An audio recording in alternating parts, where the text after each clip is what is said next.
Claro, eu não. Pra começar, Manda não. ver, Pra manda começar, ver, vamos lá. você Assim, aí, ó, meu.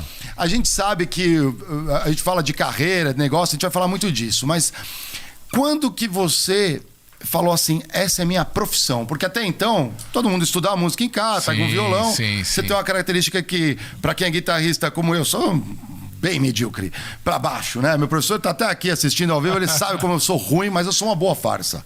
Porque Ok. a boa farsa é ter atitude, né? Mas você, Não, toca, não, você toca o riff da Paranoid? Toco. Aí já... Tem um violão aqui, depois a gente faz um desafio aqui. Minha, não. Deixa eu ir embora antes um pouquinho. O riff e o solo. E o solo? O Só. solo. A segunda parte eu vou enrolar, porque eu não lembro de cabeça, eu vou fazer alguma coisa de improviso. Não, inclusive o professor dele tá aqui, né? Super Tá só satisfeito. baixando, né? Não, super satisfeito porque faz 14 anos que ele dá dinheiro pro professor dele, né? meu? E não sai do riff da E não- Paranoid. Não saio desse. Não saio desse. não Eu tô sai na dali. 15, Não sai dali. Que é uma música fácil até, né? Porque é tipo o primeiro riff que você aprende, né? Tipo, É, mais um ou dos menos. primeiros, um ou dos primeiros. Stones, Não, né? na minha época Kiko, era assim. acho que o né? primeiro era Smoke on the Water. Nossa, Também, verdade, também. verdade. Mas é mais difícil que o Paranoid. É. O meu primeiro riff, na primeira aula de guitarra inesquecível, eu sempre falo isso mesmo. Ah. Foi a Black Dog, do Led Que Zeppelin. legal. Porra, você já começou com Black Dog? A primeira parte, né? Foi o que o professor passou.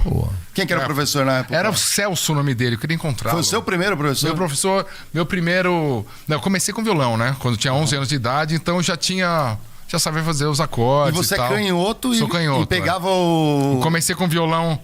Assim, o professor falou, não, mas minha irmã também tocava, então não dava pra... Aí minha mãe falou, não vou comprar outro violão, né? Tipo... Vai ficar invertendo corda? Não dá, né? Não dá também. Aí eu comecei, né, destro e foi, entendeu? Mas isso no violão, 11 anos, moleque, aí... Depois um pouco dos acordes, um pouquinho de violão clássico, aí eu conheci essas bandas aí, Rock in Rio, né? O primeiro Rock in Rio. Aí eu falei, não, é guitarra... O próprio professor falou, vai estudar guitarra, menino. E aí eu fui para uma escola do bairro lá em Pinheiros. E aí minha primeira aula foi o cara passou Black Dog. Tem um lance que a galera às vezes não pega, né? De transição. Ah, o cara que sabe tocar violão sabe tocar guitarra.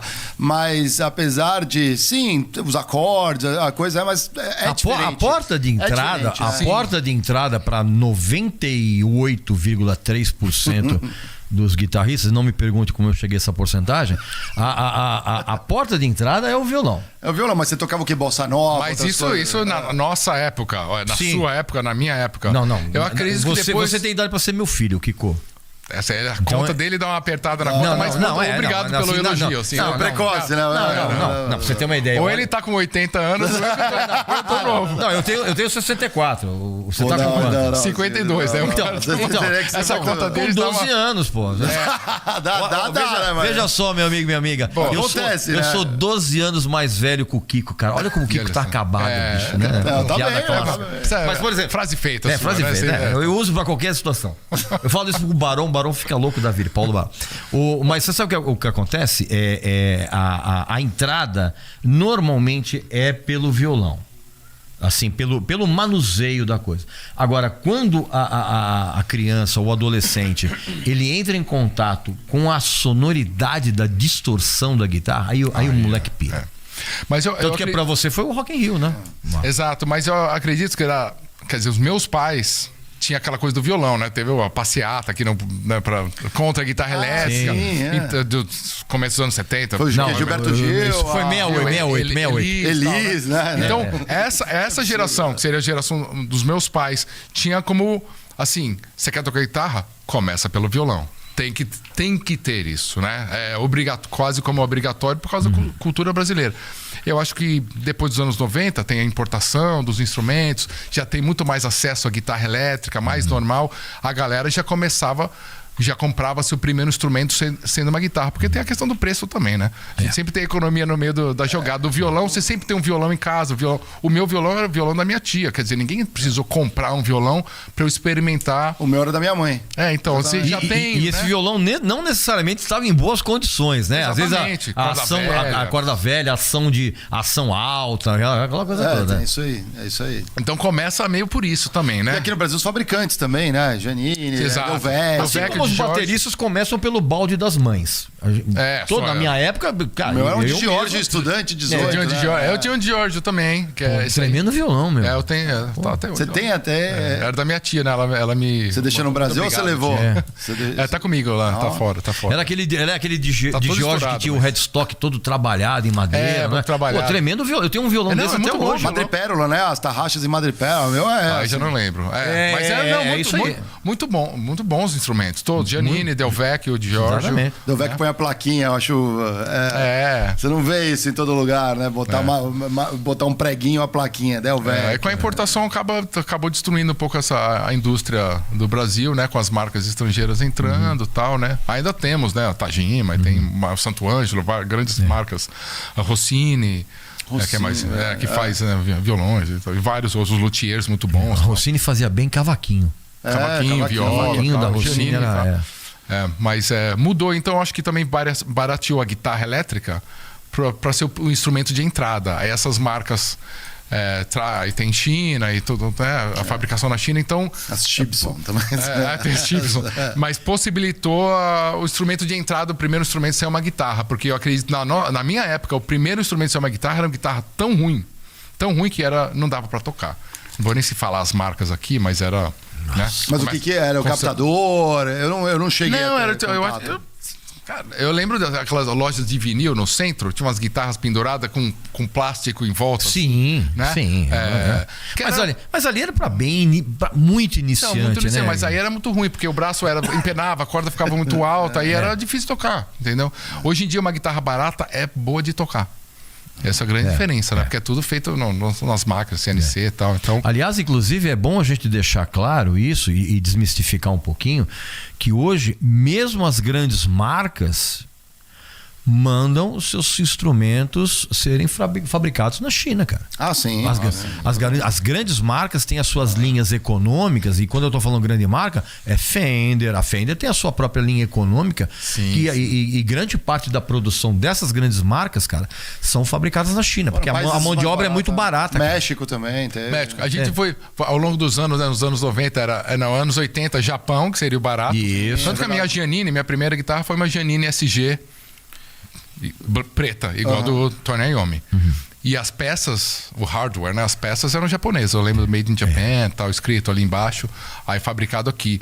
Aí você vê indo do Japão até o final dos anos 80, aí começa mesmo. O Japão a ficar rico, e aí ele começa a parar de fabricar. E eles melhoram os processos, né? Melhoram os processos, tal, com os carros nos anos 80, as marcas de guitarra, aparece a Ibanez, é uma marca de guitarra, uma das principais do mundo, é uma marca que eu uso.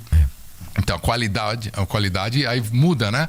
E aí vai para a Coreia, sendo que as fábricas vão para a Coreia, exatamente. Depois agora estão na Indonésia e China. Isso.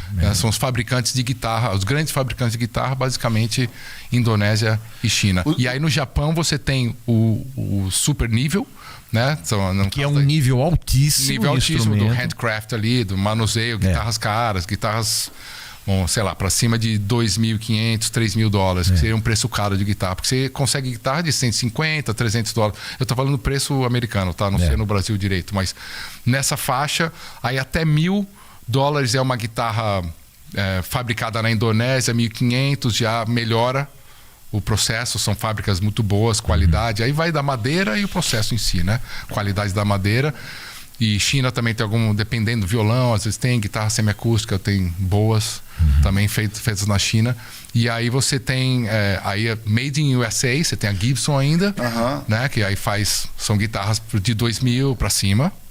E para cima, pode ir bota para cima nisso aí, né? Você tem custom shop para cima nisso. Aí você tem a Fender, que teve essa estrutura no México também, teve no Japão, tanto que você encontra guitarras Made in Japan da Fender muito boas, porque foram fabricadas por essas fábricas de altíssimo nível. Mas aí tem um específico ano ali. Com peças muito boas. Tem que pegar o número de série e falar... Mas eu e o Kiko, a gente já até conversou sobre isso em várias ocasiões, mas assim, é preciso a gente dizer o seguinte, cara, que é importante você ter um instrumento bom na sua mão, sem sombra de dúvidas. Mas o que é fundamental para você ter realmente os resultados que você quer, cara, isso tá na mão de quem tá tocando. Estudar, praticar. Como qualquer coisa, né? Qualquer coisa. Como qualquer Você tá coisa. entendendo? Não, mas sabe o que acontece? Porque precisa, Mas- precisa desmistificar um pouquinho essa coisa de que, bicho, o cara, o nosso amigo, como é o seu nome, o É professor? o Paulo Serafim. Paulo Serafim. O Paulo Serafim. Que, aliás, sabe- teve episódio aqui também, ele e o Murilo falaram bem também, Então, do outro lado da indústria da vocês música. vão corroborar isso. O que tem de gente, e não estou falando só de gente jovem, mas mesmo de gente adulta, que acha que vai tocar melhor quanto mais caro for o instrumento que ele tiver. Cara, Nossa, a pessoa diz que está muito errado. O que você vai ter é uma melhor ferramenta de trabalho para você desenvolver o teu estilo e aí sim tocar mas bem. o cara olha assim, o Eric Clapton usa aquele modelo, eu vou comprar assim e tal. Tem um fetiche, assim, de ser legal e tal. Lembra aquela história da Fender do Jeff Beck, que todo mundo ficava babando? Aí o cara comprava, pagava uma grana absurda na Fender do Jeff Beck. E não saiu o som do Jeff Beck. Não, o pior, Como, né? não, o Guitarra tá pior não é quebrada. isso. O pior não é sair o som do Jeff Beck. O cara não conseguia tocar, porque o braço da Fender do Jeff Beck era um braço mais grosso, a ação de cordas era mais o alta. polegar fica lá atrás. Era uma dificuldade absurda de... Então, mas